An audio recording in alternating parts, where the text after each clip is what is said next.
मध्ये टीएमसी फुटते, त्या पद्धतीने महाराष्ट्रात अनेक पक्ष फुटले होते, त्याच धर्तीवरती फुटताना पाहायला मिळालं. आणि ममता बॅनर्जी अभिषेक बॅनर्जी काँग्रेसमध्ये विलीन होणार असंही कळतंय. त्यावरच राऊत म्हणतात की अजित पवारांकडे विलीन होण्याऐवजी काँग्रेसमध्ये विलीन व्हा. काय होईल? मला अजून राऊत का विलीन झाले नाहीत हे समजलेलं नाही. त्यांनी त्यांच्या विलीनीकरणाचा मुहूर्त काढावा. इतरांचा मुहूर्त कशाकरता काढतात?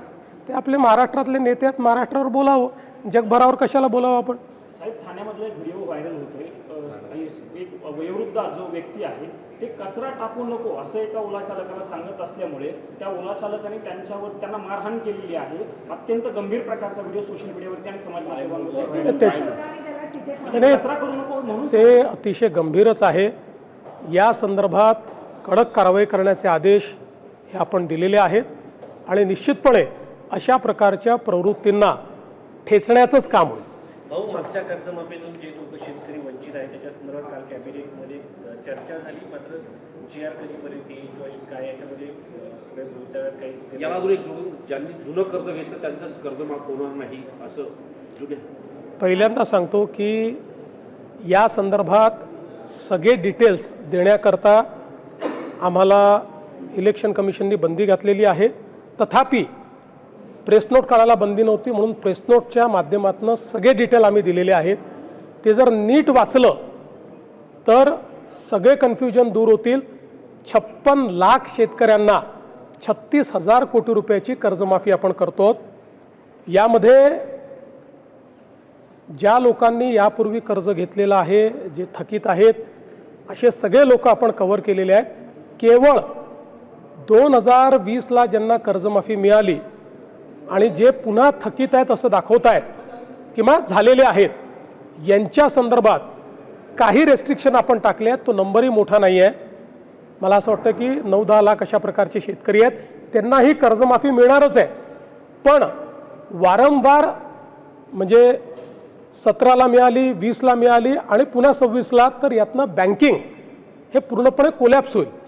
आणि म्हणून बँकिंगही कोलॅप्स होऊ नये आणि शेतकऱ्यालाही मदत मिळाली पाहिजे म्हणून त्यांच्यापुरतं काही अटी आपण टाकलेल्या आहेत. ज्या अटी जवळपास मला असं वाटतं 99% शेतकऱ्यांना त्याची अडचण पण येणार नाही. बाकी सगळ्या शेतकऱ्यांना आपण पूर्णपणे कर्जमाफी देतो. तो 15चा आहे का 16चा आहे का 14चा आहे हे देखील आपण बघितलेलं नाही आहे. आणि 2 लाखापर्यंतची कर्जमाफी पूर्णपणे आपण देतो. कुठे कुठे अकोल्यामध्ये पण बघतोय आणि बरोबरच बोगस असे खाते काही बाहेर आले. खतांच्या संदर्भात आपण यावेळेस थोडे रेस्ट्रिक्शन्स ठेवलेले आहेत. कारण आपल्याला कल्पना आहे की जागतिक परिस्थितीमुळे आपण खतं सगळी ही आयात करतो, त्यामुळे आपल्याला भरमसाठ अशा पद्धतीनं ती आणता येणार नाही. आत्ता जी लागतील तेवढी खतं आपल्याकडे आहेत, पण कोणी जर त्याचे साठे केले तर मात्र मोठी टंचाई तयार होईल. आणि म्हणून काही पॅरामीटर्स तयार करण्यात आलेले आहेत, काही अटी शर्ती ठेवण्यात आलेल्या आहेत, जेणेकरून आवश्यक तेवढं खत हे आमच्या शेतकऱ्यांना मिळालं पाहिजे. विशेषतः मिश्र खताच्या संदर्भात आता आपल्याकडे भरपूर उपलब्धता आहे. म्हणजे आवश्यक तेवढी, भरपूर नाही म्हणता येणार, आवश्यक तेवढी उपलब्धता आहे.